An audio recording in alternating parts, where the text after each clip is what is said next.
Kembali mengingat peristiwa tahun 90-an, dunia saat itu gempar dengan berita besar seorang bayi berumur 2 bulan dari keluarga Katolik di Afrika yang menolak dibaptis. Syarifuddin Khalifah, nama bocah itu. Ia dilahirkan di kota Arusha, Tanzania. Tanzania adalah sebuah negara di Afrika Timur yang berpenduduk 36 juta jiwa. Sekitar 35% penduduknya beragama Islam, disusul Kristen 30% dan sisanya beragam kepercayaan terutama animisme. Namun, kota Arusha tempat kelahiran Syarifuddin Khalifah mayoritas penduduknya beragama Katolik. Di urutan kedua adalah Kristen Anglikan, kemudian Yahudi, baru Islam dan terakhir Hindu. Seperti kebanyakan penduduk Ashura, orang tua Syarifuddin Khalifah juga beragama Katolik. Ibunya bernama Domisia Kimaro, sedangkan ayahnya bernama Francis Fuddin Kira. Suatu hari di bulan Desember 1993, tangis bayi membahagiakan sebuah keluarga di Afrika. Sadar bahwa bayinya laki-laki mereka lebih gembira lagi, sebagaimana pemeluk Katolik lainnya, Domisia dan Francis juga menyambut bayinya dengan ritual-ritual Nasrani. Mereka pun berkeinginan membawa bayi manis itu ke gereja untuk dibaptis secepatnya. Tidak ada yang aneh saat mereka melangkah ke gereja. Namun ketika mereka hampir memasuki altar gereja, mereka dikejutkan dengan suara yang aneh. Ternyata suara itu adalah suara bayi mereka. "Ibu, tolong jangan baptis saya. Saya adalah orang yang beriman kepada Allah dan Rasul-Nya Muhammad." Mendengar itu, Domisia dan Francis gemetar keringat dingin bercucuran. Setelah beradu pandang dan sedikit berbincang, mereka memutuskan untuk membawa kembali bayinya pulang. Tidak jadi membaptisnya. Awal Maret 1994, ketika usianya melewati 2 bulan, bayi itu selalu menangis ketika hendak disusui ibunya. Domisia merasa bingung dan khawatir bayinya kurang gizi jika tidak mau minum ASI. Tetapi, diagnosis dokter menyatakan ia sehat. Kekhawatiran Domisia tidak terbukti. Bayinya sehat tanpa kekurangan suatu apapun. Tidak ada penjelasan apapun tentang hal ini.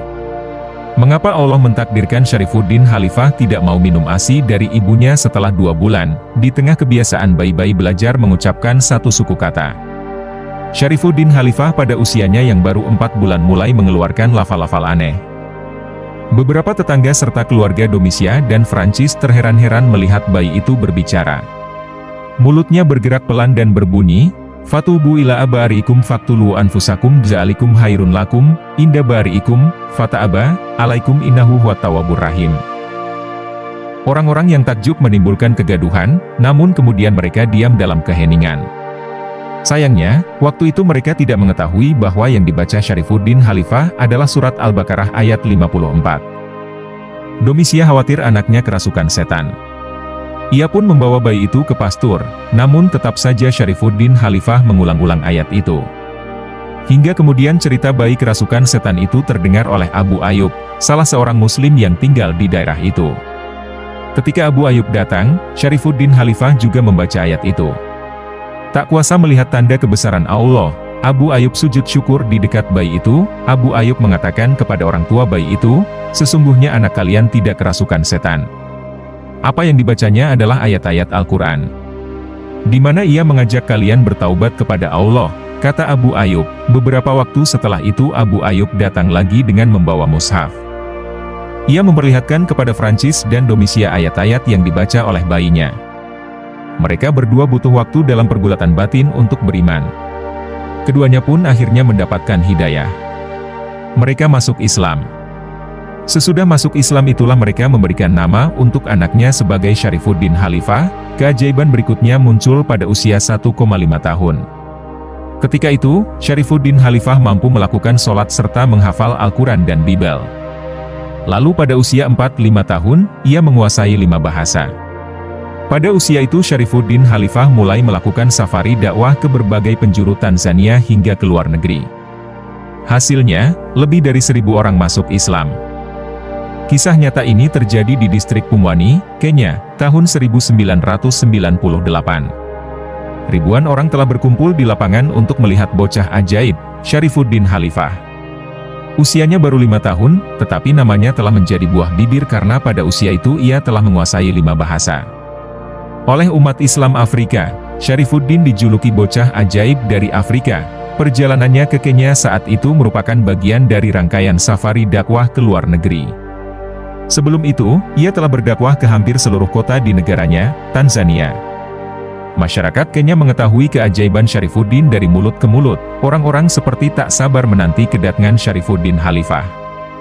Beberapa waktu kemudian, syaikh kecil yang mereka nantikan akhirnya tiba. Ia datang dengan pengawalan ketat layaknya seorang presiden. Ribuan orang yang menanti Syarifuddin Khalifah rupanya bukan hanya orang Muslim. Tak sedikit orang-orang Kristen yang ikut hadir karena rasa penasaran mereka.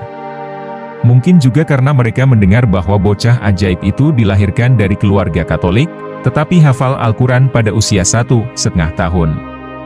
Mereka ingin melihat Syarifuddin Khalifah secara langsung.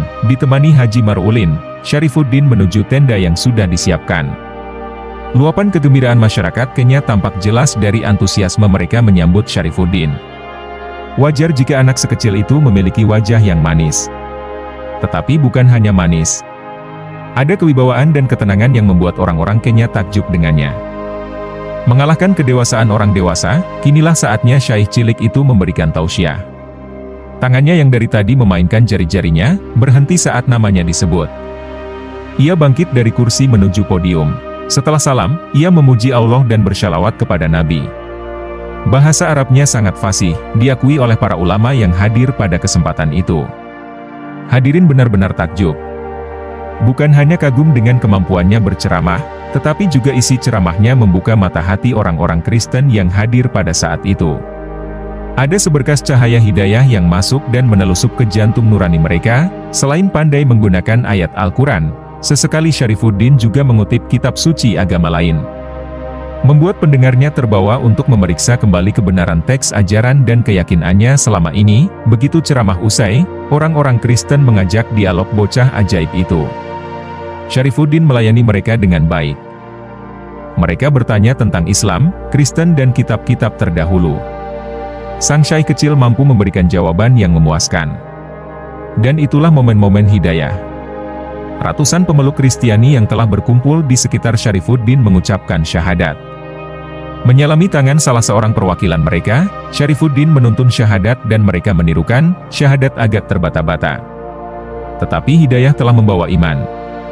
Mata dan pipi pun menjadi saksi, air mata mulai berlinang oleh luapan kegembiraan. Menjalani hidup baru dalam Islam. Takbir dari ribuan kaum muslimin yang menyaksikan peristiwa itu terdengar membahana di bumi Kenya. Bukan kali itu saja, orang-orang Kristen masuk Islam melalui perantaraan bocah ajaib Syarifuddin Khalifah.